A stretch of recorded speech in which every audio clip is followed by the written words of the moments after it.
Good afternoon or good morning from wherever you're joining us from. My name is Jamie Sullivan. I'm the director of the National Center for Rural Road Safety, and we'd like to welcome you to our April webinar, Communication Roadblocks. Thank you also to our co-sponsor, who is the NL-TAPA Safety Work Group. Today's webinar will be only 1 hour long. Closed captioning is available, and the token for that can be found in the chat pod for anyone needing that. It was also emailed out a little bit earlier today. We will be recording this webinar for website archival, and it should be up within the week, and you can find that on our website at ruralsafetycenter.org/webinar-archive. We do have 2 ways for you to communicate with us today. For any questions that you may have for our presenter, please put those in the question pod found on the right-hand side of your screen. We do also have that chat pod where you will get information from us through it. If you do have any technical issues, you can also put those in the question pod for us, and our staff members will assist you with your technical issues.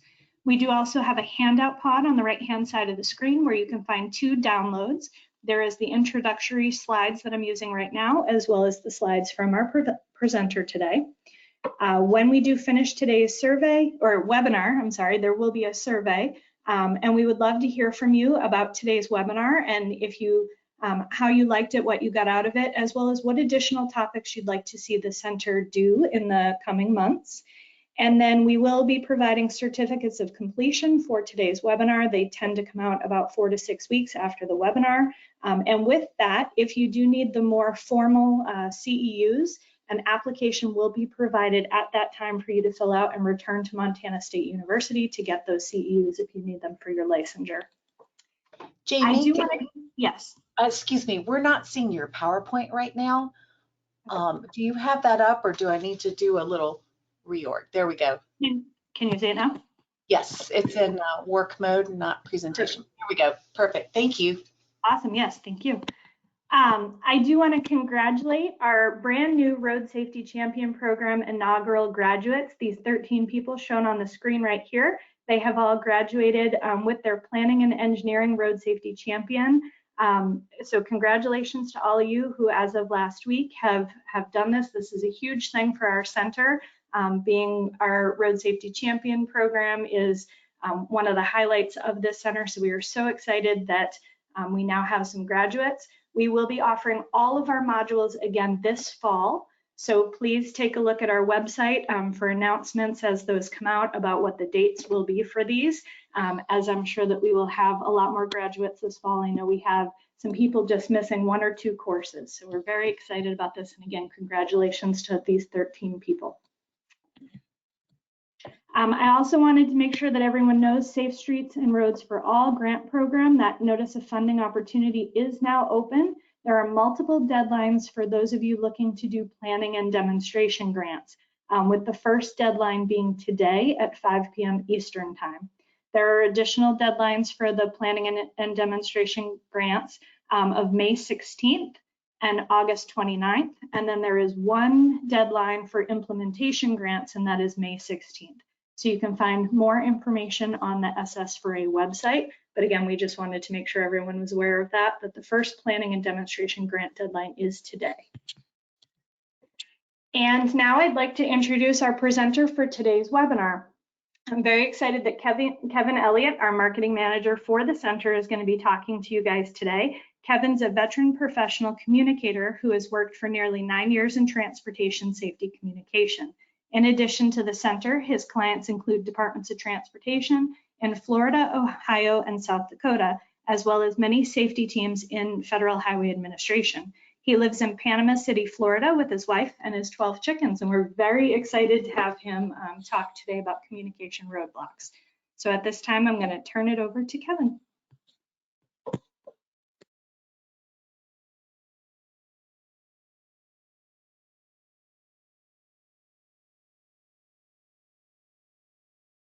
All right, everybody hearing me okay?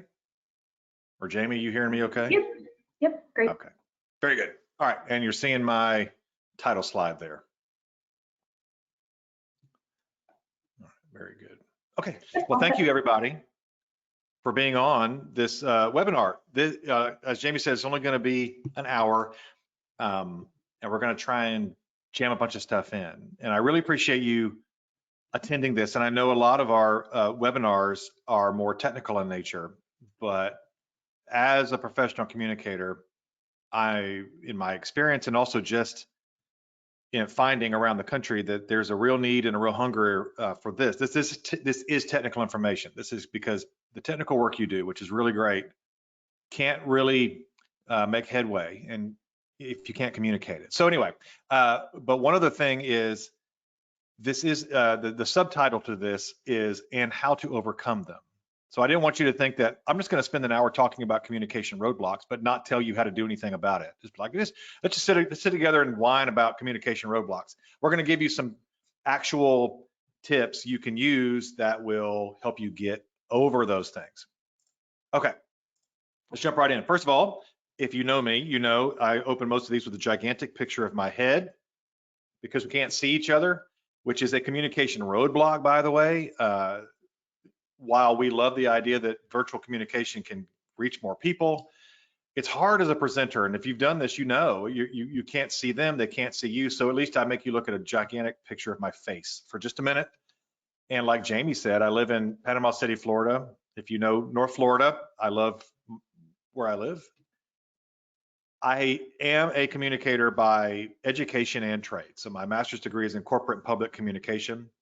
I come out of marketing firms before the 9 years I've spent, almost 10 years now, I guess, in transportation communication. I work for ad firms, and I just come out of that world. And so my examples a lot of times are out of that world, and just my experience. And so I think that helps some to bring some of that expertise from the advertising and marketing world, the private business world, into agency communication, because I think these principles are universal. I do raise chickens.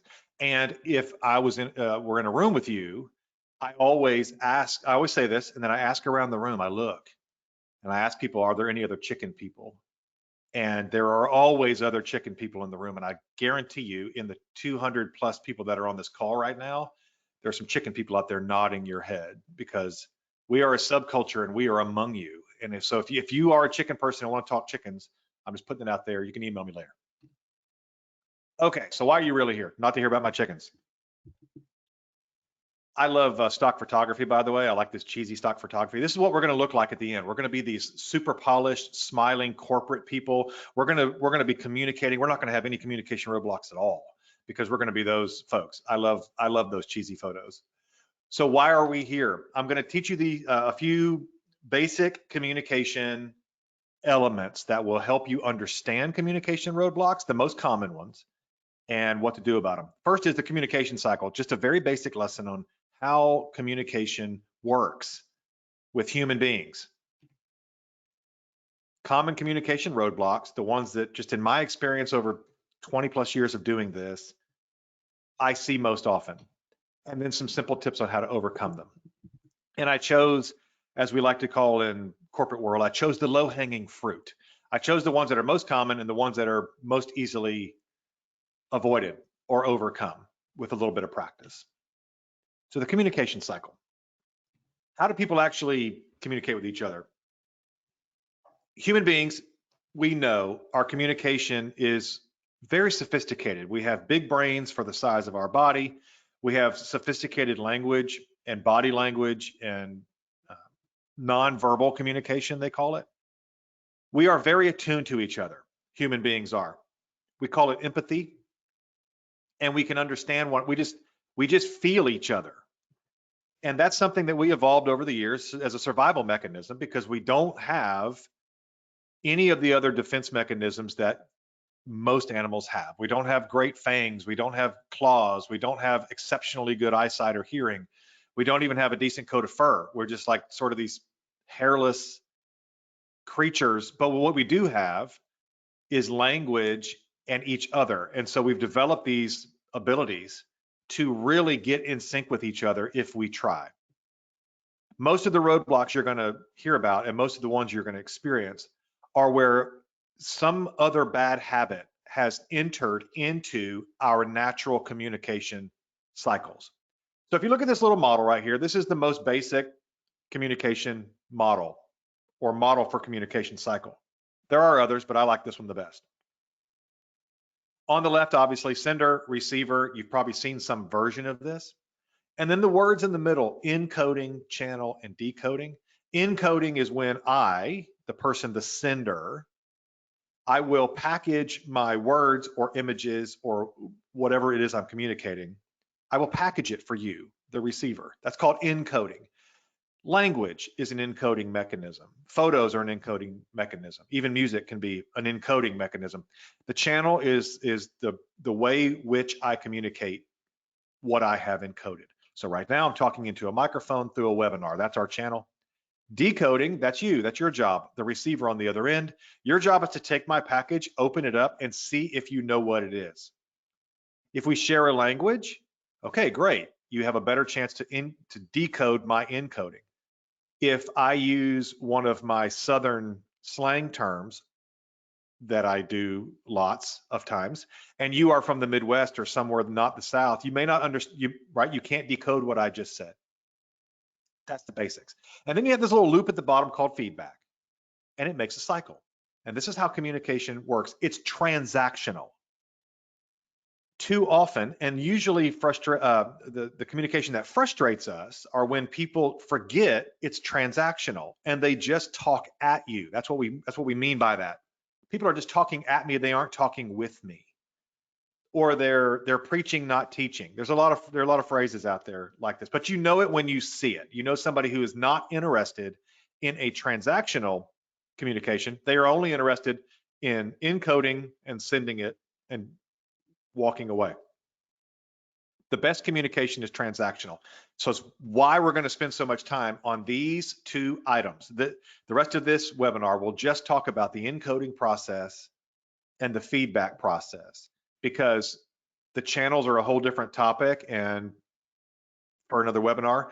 Decoding is more a job for your receiver, but if you can encode your messages really, really well and pay attention to the feedback you're getting from receivers, you will remove roadblocks and be a much better communicator so they can decode. So we're going to start with encoding. Here are some encoding tips, and then I'm going to go through each one of these in detail. But again, I want you to think of it. There's our analogy, is that gift right there. When I communicate with you, I am giving you a gift. It is telepathy. I'm transferring thoughts out of my mind, and I want to package them and give them to you so you can have them in your mind.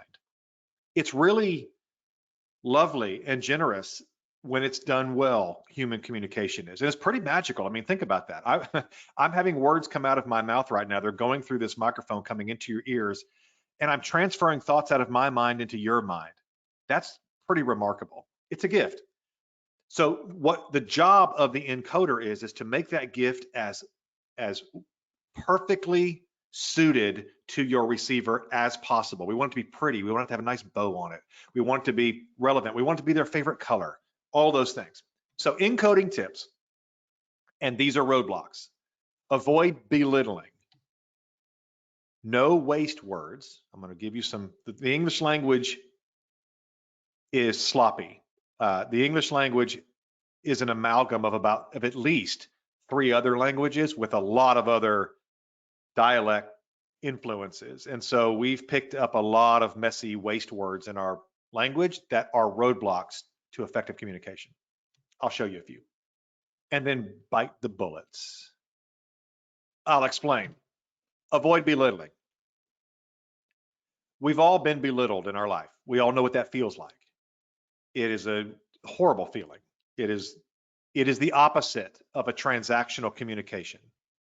It is a roadblock, and it will alienate people. It will do the opposite of bring people towards you. So if the goal is to bring people toward us, to bond with them, to build relationships, and to persuade them and to give them information, for us to be on the same side and to have the same understandings, belittling is the opposite of that.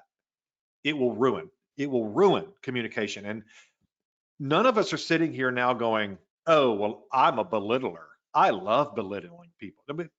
People don't think that way, but we do it all the time inadvertently. And that's what makes it a roadblock, because it happens without us knowing it sometimes. Here are some examples. Labeling is one. I'll give you illustrations of each of these. Labeling is a form of belittling, of minimizing your receiver. So if you really want to just drive people away, you want to put a hand in front of their face like that and block them off from you, do one of these things. Labeling, sarcasm, one-upping, minimizing, and the word why, the question word, why. Examples. Labeling, typical Floridian, eye roll. Typical woman, right? We've heard these things. Typical fill in the blank. You're labeling people. No one likes to be labeled. And the reason this is such a common roadblock is because the human brain, we need to put people and ideas in categories because there's just too much information out there in the world. We can't take, it's hard for us to take all 9 billion people on earth and learn every single thing about them that makes them individuals. So our minds, as pattern-seeking machines, categorizing machines, we by default put people into categories. Sometimes that can be helpful, but when you're communicating with people, it just cannot, it just isn't. It's a bad one. And so when you, because if there is no such thing as like a typical Floridian, I know what they mean when they say that, but if you live here, it's different, right? And you know the feeling of that same thing. So do your very best not to group people and label them this way. Now, there's one caveat to this, that if they label themselves that way, if they tell you the label they would like to be called, so in North Florida, Florida State University is a big, FSU is a big team. So if they say I'm an FSU fan, that's a label they're asking for. They're proud of it. Then it's okay to use those because it can help you bond with them. But assuming a label is a very bad thing and it belittles people. Sarcasm. I'm not going to spend a lot of time on this one because I think we all know what I mean. Nice work, genius. Now, if I say that to you and you are my employee or team member, are you going to want to work with me? Are you going to want to be supportive? Are you going to be there to help me and go above and beyond? Nice work. You brilliant genius. Thanks a lot. Sarcasm is the #1 way to kill positive communication. It's not as cute as you think it is. If you are one of those people who are like, oh, that's just their sense of humor. What they're really saying is, I wish they wouldn't do that. Real talk. When you're with your friends, maybe you're out, but if you're in the workplace and sarcasm is your mode, is your way of talking, I really recommend you try to eliminate it. It doesn't work. It belittles people and it's a roadblock. One-upping, we all know this one too, right? Somebody comes to you and they have a problem or they want to share a story or like, oh my gosh, we did this great thing this weekend. They're trying to start a transaction with you. Think the communication model. They're offering you a gift. And when you come back to them and go, oh yeah, well, nice, but man, let me tell you about what I did. Or you think that's hard? Oh shoot, you don't know hard. You see what you did there? You're being selfish. You're doing the opposite of empathy and you're setting up a roadblock because they tried to hand you a gift and you picked it up and you threw it on the ground. You said, no, actually, here's my gift. Mine's better than yours. It doesn't take much explanation to see why that is not helpful and why it's a roadblock. But we do this, don't we? You don't mean to. We're not bad people. We're not sitting around wanting to belittle people, but this folds in, it slips into our language, and we need to be careful to remove it. Minimizing. Oh, come on. Can you just move on? Just get over it. Like, I know that was hard and it was, but people, one of the best phrases I ever heard of this was an old guy that told me one time. He said, listen, it's easy to make fun of puppy love. When kids, they have their first love in elementary school, middle school, whatever it is. And it's easy for people to belittle them, right? Oh, you don't, oh, wait till you grow up type stuff. And he said, the thing you got to remember about puppy love is that it is real to the puppies. And I always remember that. I think that's a very impactful thing to avoid belittling. Just because you don't feel it the way they do does not mean it's not real. It doesn't mean you should dismiss it. Don't minimize it. They feel it's real to the puppies. And by belittling them, it does the opposite of bonding them to you. Then the word why. Why is automatically an accusatory word. There is no nice way to use the word why. and make it sound anything but belittling, and it puts people on the defensive. And so try your best to eliminate the word why. Can you explain to me? Or what was going on over there? Use other words. Why puts people on the defense. It is a roadblock. And you're going to be surprised if you try to consciously remove some of this stuff. You don't really need it in your language in the first place. So the first encoding tip is avoid belittling. Listen carefully to your language. Ask your coworkers around you to listen for these things in your language, because they'll hear them. We will not hear them anymore. And so it's important to be precise with our language, to be encouraging to remember, we're giving gifts to each other. That's what the transaction is all about. I give you a gift, you open it. Oh, thank you for that gift. Here's what you don't want to do is like this guy on the screen and jump up and down on your gift and run over it with a truck and be like, here, take this if you want it. That does not make good communication. Okay, next, after belittling, no waste words. I mentioned the English language is a messy thing, and it's an amalgam of a bunch of other languages and lots of other terms, and like Gesundheit, right? We all know that's a German term. It is as diverse as America is itself. American English especially is this way, but all English all around the world is this way. I'm sure other languages have waste words as well. I just don't know any other languages. To my shame, I've never learned Spanish or French or anything else, but I know English pretty well. So let me give you some very common waste words that happen all the time that I'm sure I've used already in this presentation. When you see these, I'm sure I've used some of these already because I'm still a work in progress as well. The word that. When you really start analyzing your language, you're going to find it's shocking how little we need the word that. Just, really, very, adverbs in general. Anything, the ly at the end. Thing. That word, thing. In order. That's a phrase we don't need at all. There's, I may be wrong about this, but there's really no added value to those two words. Let me show you. Did you know that I was here? I'm just checking in. How many times a day do we hear that one? I'm just checking in. I'm really actually literally hungry.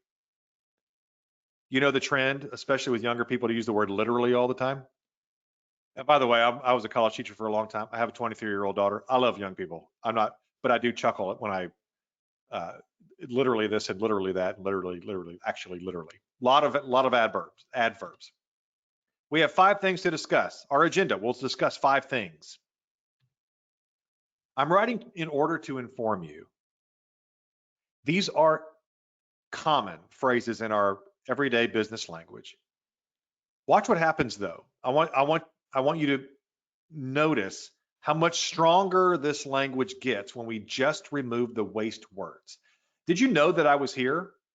Did you know I was here? I'm just checking in. I'm checking in. I'm really hungry. I'll give you one adverb. I'm really hungry.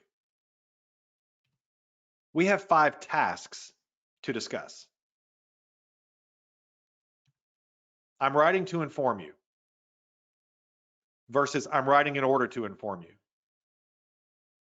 Can you hear how much more direct that language already is by removing simple waste words? We use them all the time. This takes practice, I will say, and I still work on this all the time, especially with adverbs. I've gotten rid of in order to. That one doesn't bother me so bad, but adverbs are tough. And the word just. We use these words in our language to soften them because we've all gotten so used, well, we've had to get used to a lot of our communication, most of our communication is digital. Most human communication is nonverbal. This is how we evolved. We evolved face to face with each other. So our body language is a majority of our communication. We feel each other. We watch what we're saying in addition to the words. Well, when everything went to email and text and social media, that's why we developed emojis, so we could communicate emotion along with our words. It's our just clumsy attempt to replicate that in-person emotional, empathetic connection. So we soften our language. We say, I'm just checking in, because we don't want to seem abrupt. The trick with that is that in business life, in professional life, more often than not, we need action. We need clarity and we need action, because we get so many emails and so many texts and so many IMs and so many, we get overwhelmed. So we just stop reading them. But if someone will come to us with a quick little boom, boom, boom, boom, you get better results. Removing waste words is a way to do that. Pay attention to your language. You remove these, you will get stronger. So removing waste words, it sharpens your language. It clarifies your intent, and you're more likely to get a response. You want to get a response to that email? Remove some of the waste words. And do this next item, which is bullets.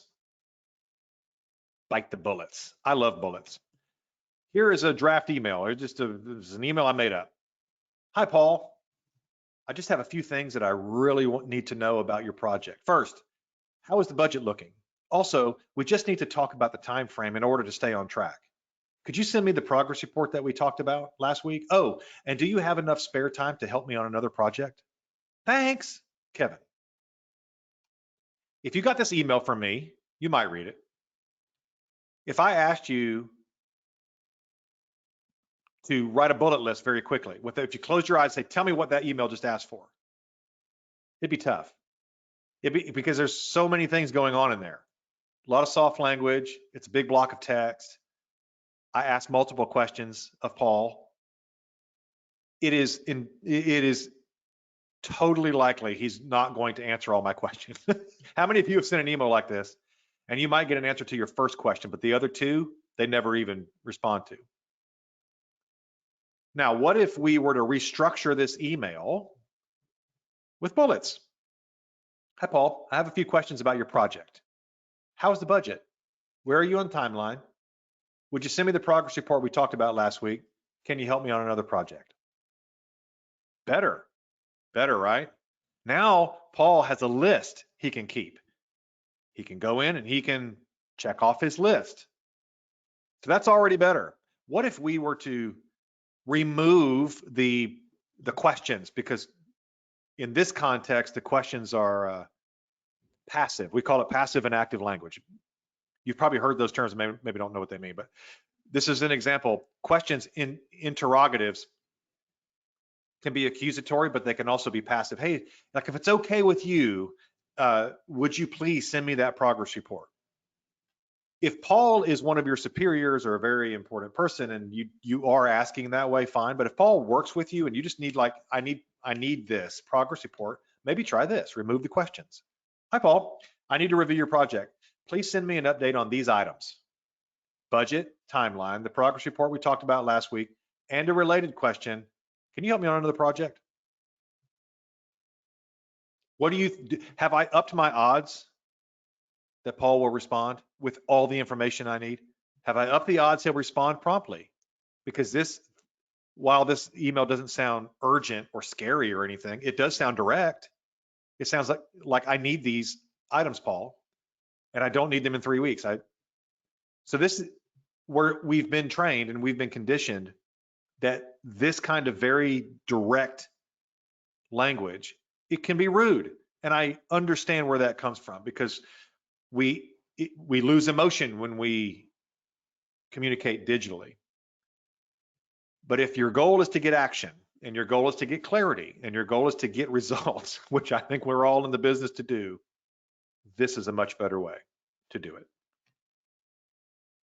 So biting the bullet tips. If you can use them, do. If you can break your email into a series of quick little bullets, do it. Unless your email is so short you don't even need bullets, even better. Bullets are great for multiple answers. If you need multiple answers, or you want to ask multiple questions or make multiple requests of your receiver, bullets are awesome because it makes a little checklist and they can visually see it better, and they can, it just works with the categorizing function of our brain. Be brutal with word count. No waste words. Don't beat around the bush. Don't write in these giant long paragraphs. Keep it nice. If you're a certain age, I'll be 50 this year. So Gen Xers out there, we were all trained. I don't know how they're doing it with younger kids now. We were all trained to write in long paragraphs. All of our English composition classes and all that. Write a thesis statement and then write 4 supporting statements. And so you end up with these giant blocky paragraphs. I think a lot of that has come over with us into digital communication. We don't need that. We don't need it. It is not in this form, not in everyday business communication. Okay, so that's encoding. Now let's talk about feedback and the importance of feedback and a way you can get better at using feedback to remove roadblocks and become a much better communicator. Listen, then ask. If we were in a room together, I would ask you, how many of you have heard the term active listening? And a lot of you would raise your hand and then ask, how many of you know what that is? Maybe a few less of you raise your hand, maybe you don't know. I want to show you how to use some listening techniques by some of the most successful folks on earth they use to break down communication barriers and open up that transactional, because that feedback is how you adjust. When you package your message, you encode it, you send it to your receiver. They give you hope you did a good job, but they send you feedback that tells you whether you did a good job of encoding or not. If you don't have the feedback, you will not improve your communication. If they give you feedback, so the best communicators crave feedback. They ask for feedback. It's why I'm frustrated I can't see you right now. I want to see your faces. I want to see your body language. I want to get that feedback so I can adjust my presentation. Am I spending too long on this slide? Have I talked too much about that topic? Did they understand what I just said? I don't know any of that right now. I can't get that feedback. So the best communicators out there elicit feedback intentionally, and I'm going to show you how. This comes from these 2 books. I wish I could say I made all this up and I would have written a book, but I didn't, and these people did. I love these books. These are 2 of my very favorite communication and business books. Good in a Room by Stephanie Palmer. I recommend this book to everybody. Every professional should read this book. It is such a practical manual for how to communicate in the real world, in real situations, without all the fluffy corporate nonsense. Stephanie Palmer worked for MGM Studios in the movie business for years, and she heard thousands of movie pitches, and she noticed something. She noticed there were people who came into the room. Good in a room is a movie term, so it's somebody who makes a good presentation in the room with a decision maker. And she noticed that there were people with amazing ideas who never got money for their movies. And then there were people with horrible ideas, and they got money for their movies. She went, wait a minute, but their idea is not as good. And what she realized was, oh, that person had a skill set. They were good in the room. They were good at presenting their ideas. They were better than the people with better ideas. But those are the ones that got the money. So she teaches you how to be good in a room. It's such a good book. Daniel Pink, To Sell is Human. I love this book for so many reasons. Dan Pink, if you know, is a persuasion and communication writer and thinker and scholar. One of the reasons I love this book is because it breaks down this idea, or eliminates this idea, that only salespeople, these air quotes, salespeople, are in sales. It's not true. Sales is just another word for persuasion, and we're constantly trying to persuade each other of things all the time. We're constantly trying to persuade each other. I'm trying to persuade you right now that I know what I'm talking about, and you should listen to this. We persuade our kids. We persuade each other at work.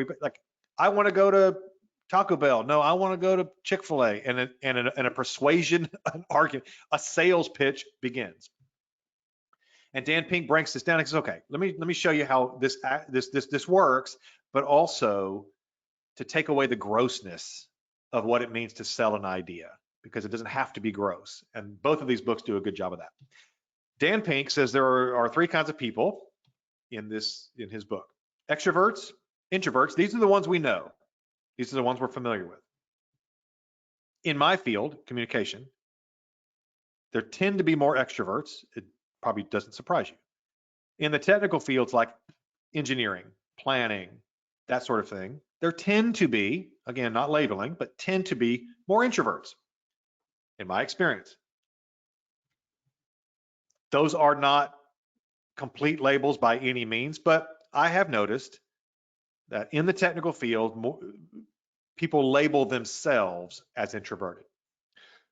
There's a lot of definitions for what this means, and there are precise definitions, but what we really mean in the real world are terms like outgoing for extroverts. They have the gift of gab. They never met a stranger. Those are the terms we use.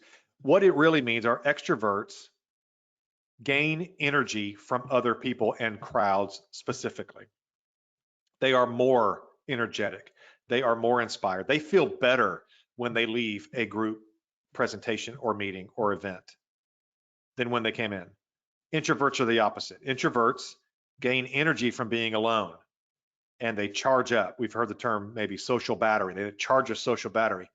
When they're in public and they're with other people, it drains them. It drains their battery. So that's a good thumbnail. Now, we know those two. And if you were to ask people, Dan Pink in the book writes about a study they did on this, on salespeople. So sales is the ultimate persuasion, right? Because you're trying to get people to give you money for an idea or for a product. And they studied this, okay, who were the better salespeople? Was it introverts or extroverts?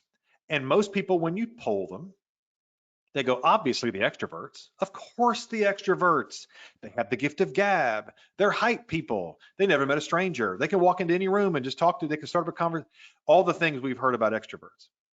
And so it's easy to think, oh, well, they're clearly the best salespeople.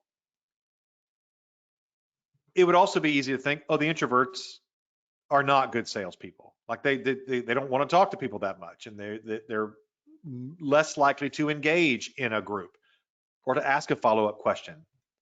And Dan Pink, what he writes about is in this study, it was a surprise, is that neither of these personality types was particularly good at sales.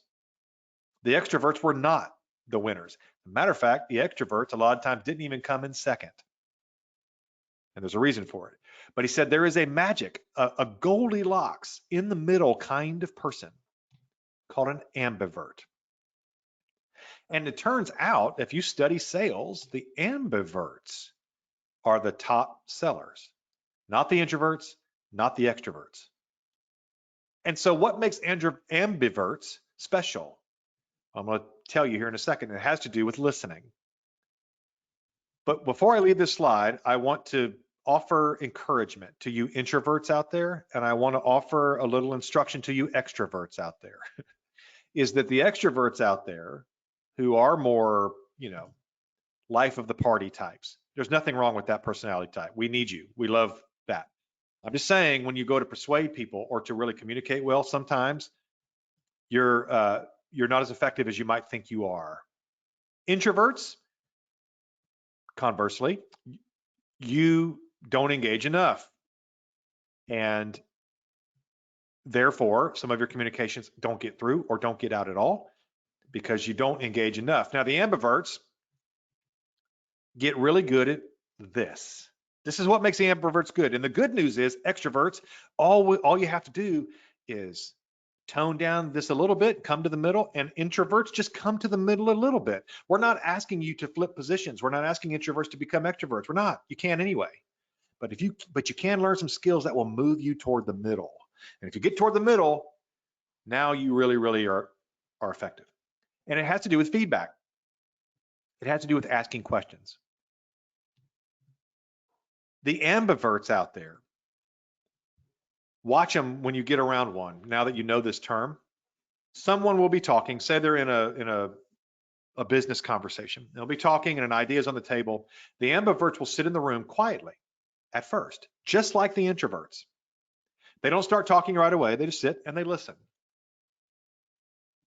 However, after a while, and once they have a grasp of what's going on in the topic and the first person is done speaking or presenting, encoding, they will start asking questions about what they heard. Just like extroverts do. They will start to now engage. See, they're a little bit of both. They will listen, absorb, think about it, and then follow up with a question. So introverts are very good at absorbing and listening and taking it all in. Not so good with that next step, which is you must ask a clarifying question. You must now engage based on the information you were given. That's the transactional part. See, extroverts tend to, again, this everybody's different, but this is in general, extroverts tend to do a lot of encoding and not as much replying to feedback. Introverts tend to rely solely on feedback, but never do much or don't do a lot of encoding. So questions are a great way to start that transaction. Here's what I heard you say. Can I ask a question about it? It makes you listen. If you know at the end of a presentation or a talk or whatever, you must ask a question because that's what good ambiverts do. It will now make you listen better. It'll make you listen for something you can ask a question about. It shows respect. Remember, this is relational. This is a relationship with one human to another. It's empathetic. It's generous to sit and listen and then ask a question because it showed you were really listening to them. It builds trust and it elicits crucial information you need to give your next part of the transaction. So questions. So if you can train yourself, extroverts, maybe just slow your roll a little bit, hold off a few minutes, listen some more, and then let your extrovert abilities out because now you can engage and talk and ask questions. Introverts, you're awesome at sitting there in the back of the room and listening. That's great. But now it's time for you to move toward the middle and engage a little bit, and you will become an ambivert and you will become a better communicator. My next section. This is one of my favorite sections. These are little magic tricks I'm about to give you. And I learned these from Stephanie Palmer in her book, Good in a Room. Magic tricks. These little things I'm about to give you work almost every time they're tried. It's crazy. I love them. Okay. Hi, Paul. I was reviewing your project and it looks like we might be able to speed it up if Cynthia helps you.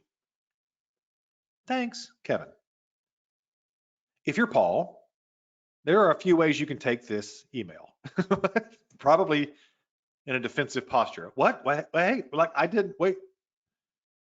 Am I messing up? You can see how this email can be interpreted lots of ways and not make Paul feel comfortable. Now, you may be a supervisor and you may have noticed that Paul needs help. Okay.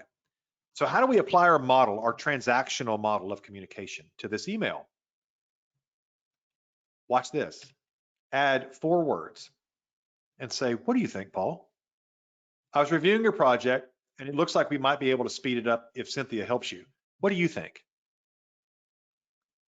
See what you just did there? Instead of coming top down onto Paul and going, yeah, you know what? Actually, Cynthia's going to come in on your project.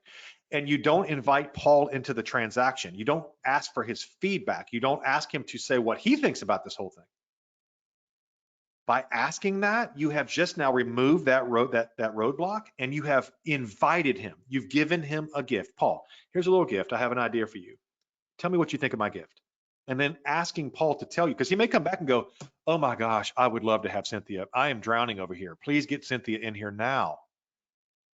But you haven't accused him of being malfeasant. You haven't accused, you're just asking, like you're starting a transaction. He may go, actually, no, I see where you might think that, but hey, I just got this one big project off my plate. It's done now. I'm going to get on this Monday and I'm going to knock it out. Okay, great. All right. Thanks a lot, Paul. But now, Paul, you've gently opened this conversation with Paul. So he knows you're paying attention. He knows you as a supervisor or whomever, needs to see progress on this project. But you also aren't belittling Paul. You've elevated him to a peer. We are having a transaction. I love that technique. Hey, Paul, I'd like to open a food truck selling liver and onions. Thoughts? Now, the other great thing about this one's silly, obviously. The other great thing about adding in a little version of what do you think or what are your thoughts on this one is it's harder for people to ignore your email. Now the human gene for empathy kicks in. Now it's like, they've asked, they've elicited, they've invited me, they've given me a gift. And there's something called the reciprocity principle with human beings is if I give you a gift, even a small gift, you feel obligated to give me a gift back. It's why, by the way, little inside sales tip, it's why charities and others will send you those little stamp sticker or the little stickers with your address on them or some little gift like that. They know that's the reciprocity principle. They'll give you that and they know now you feel obligated to give them money. It's just, that's how it works. Anyway, so by asking people, you are now giving them a gift, but you've also invited them into a conversation, which means they might be rude if they don't take up your invitation and join the conversation. So this is much more likely to get feedback if you put it this way.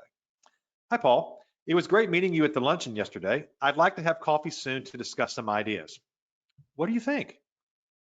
How many of you have sent an email, a follow-up email, trying to further a conversation and get no response at all? By putting what do you think, not when is good for you, because that assumes Paul wants to say yes. Remember, this is empathetic. You must give Paul the permission to say no, thank you. So don't assume.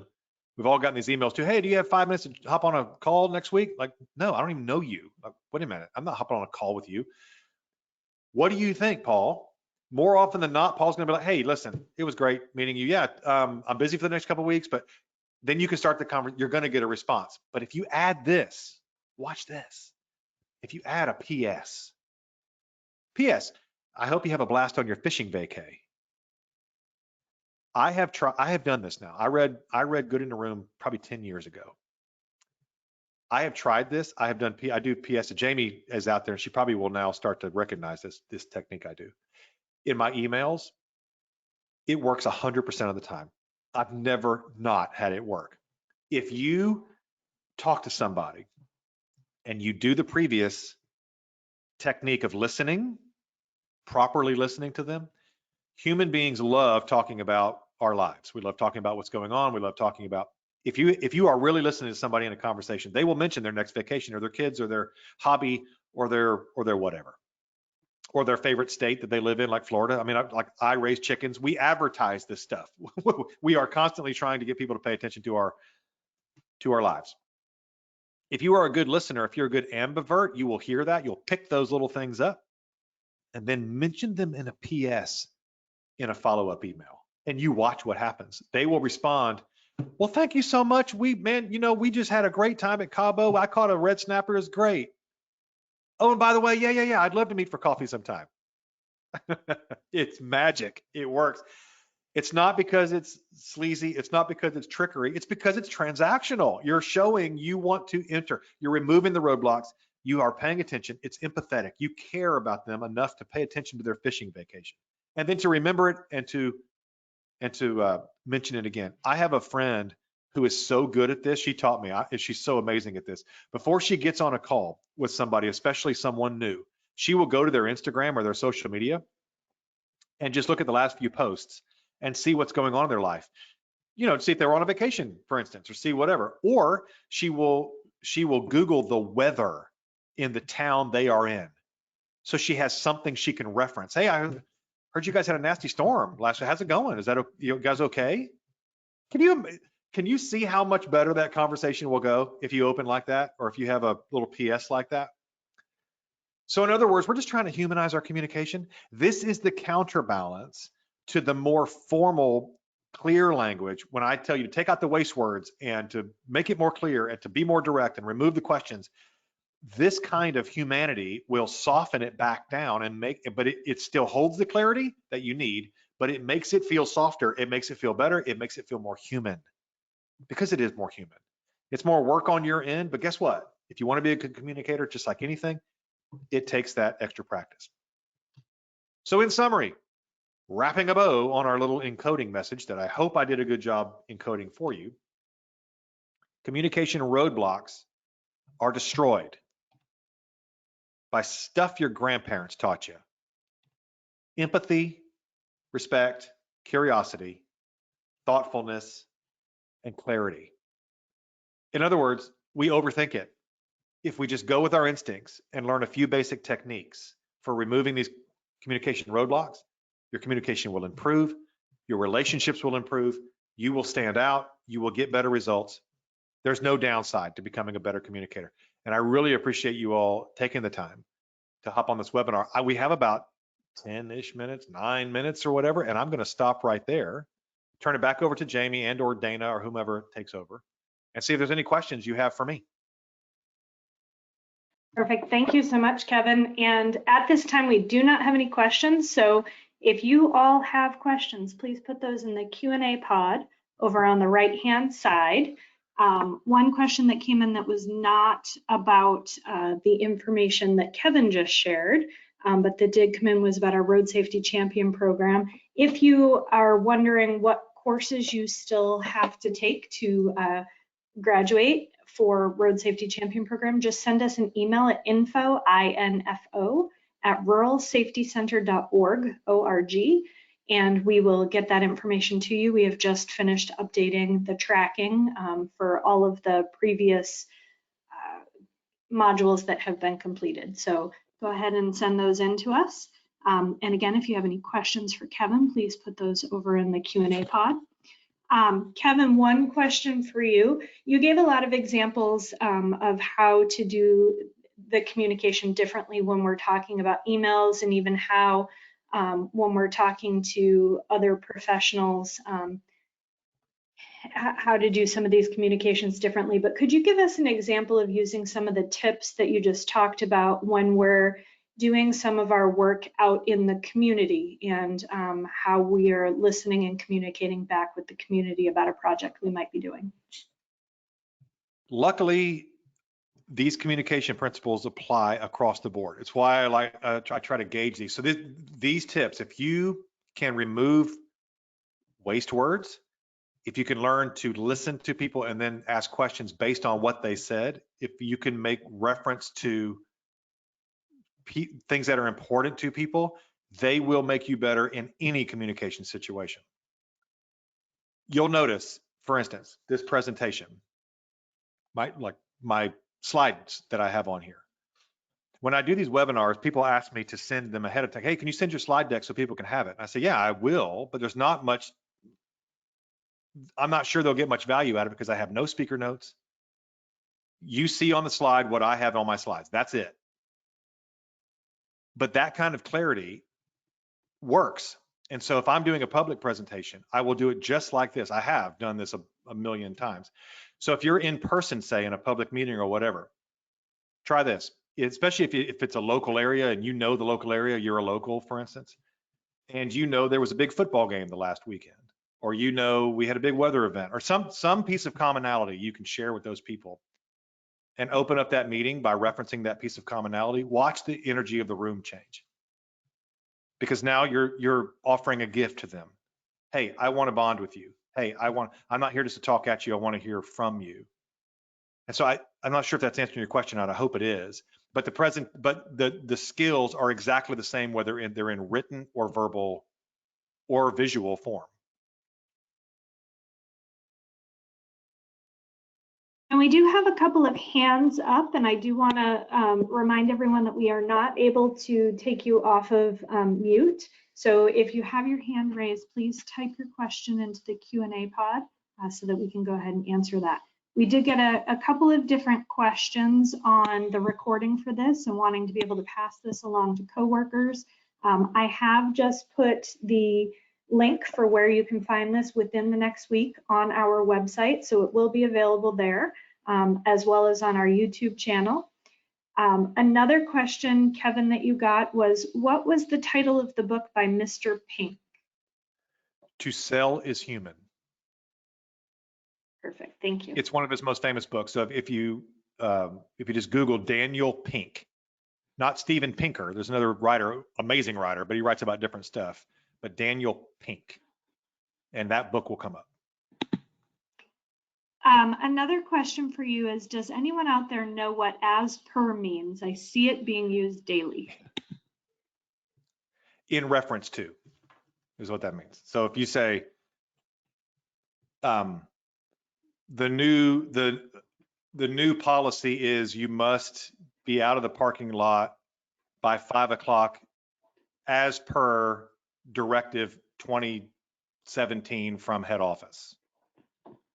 As per, in that context, means in reference to this thing. Another question that you got was, does using empathy, respect, curiosity, thoughtfulness, and clarity work when communicating with people who are deliberately belittling, vindictive, combative, and pugnacious? It works best with those people. Let me, so we have a couple minutes. I call it verbal jujitsu. In marketing, we call it positioning. It goes like this. Human beings, if they come on that person you just described, the pugnacious one, the belittling one, if you respond with these principles, especially if you do it in front of other people. People say a lot, oh, I don't care what other people think. That is almost always a lie, a total lie. The only people who really don't care what other people think are sociopaths. Now, if you're dealing with a sociopath, that's a different webinar, how to deal with sociopaths. I don't think I've built that one yet. But the average human being absolutely cares what other people think about them. And if you can be empathetic and curious and patient and all those things, and while that person's spinning up and getting nasty with you, and it happens in front of other people, watch what happens. The room, the empathy of the natural empathy of the group will come to bear. And that person will then be positioned as someone outside the group, as someone that does not belong in the little culture of that group. This is most common in public meetings about transportation and infrastructure things. I'm living through this in Panama City right now. We're getting our first multi-use path. We've gotten a few roundabouts and all the normal things people are screaming and yelling about. And I go to the public meetings and I've seen this happen. We have a couple of great commissioners who maintain clarity and empathy, and they listen. And the people start the meeting, blah, blah, blah, blah, blah, blah, and as those commissioners patiently listen to them and show respect and don't rise to those people deflate and they calm down. And by the end of the meeting, they're like, you know what, I appreciate, I'm just frustrated, but I appreciate you listening to me. We've all seen this happen. It takes more work, but it's worth the effort because there's nothing to be gained on the other side. There's nothing to be gained by being pugnacious back to them. All right, so we have one final question for you, but before I have Kevin wrap it up with this last question, I do want to also mention there are a lot of not questions, but great thoughts in the Q&A pod about really loving this type of session and wanting more like this. So if you wouldn't mind, please do take a second to fill out the survey or questionnaire at the end of today's webinar and also provide us with that feedback so that we can continue to do some more like this. So the very last question, Kevin, that we got was, do you have strategies to have colleagues help improve your communications? For colleagues to improve your communication? That's the way this was phrased, yes. Okay, that's fair enough. Yeah, in other words, you're asking for feedback from others on your communication. That's more of an easy one, actually, because we love to tell other people their faults, don't we? That's pretty nice. When I used to teach public speaking, I told my students, I said, look, if you want to rehearse or you want to practice your presentation, I want you to find a friend or family member, that one friend or family member who will always tell you the truth, no matter what, even if it hurts your feelings. Now, everybody on this call has just thought of that person in your life. To me, it's my mother. I love my mother, but my mother will not, she is a straight shooter. She will tell you straight up. And more often than not, when we like to hear that we are awesome and we make no mistakes. And so we find there, because we also have those people in our lives who are just always cheerleaders, find the ones who will shoot straight with you and ask them to shoot straight with you, and they will tell you. They'll point it out. But the good thing about those people, they'll also tell you when you improve.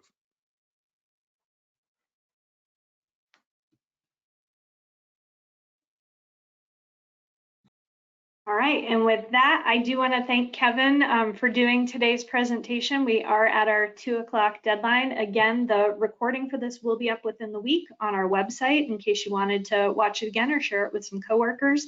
And thank you again for all the fantastic feedback on today's webinar and knowing that you would like to see more like this. So thank you again, Kevin, and everyone have a great day. Bye, everybody.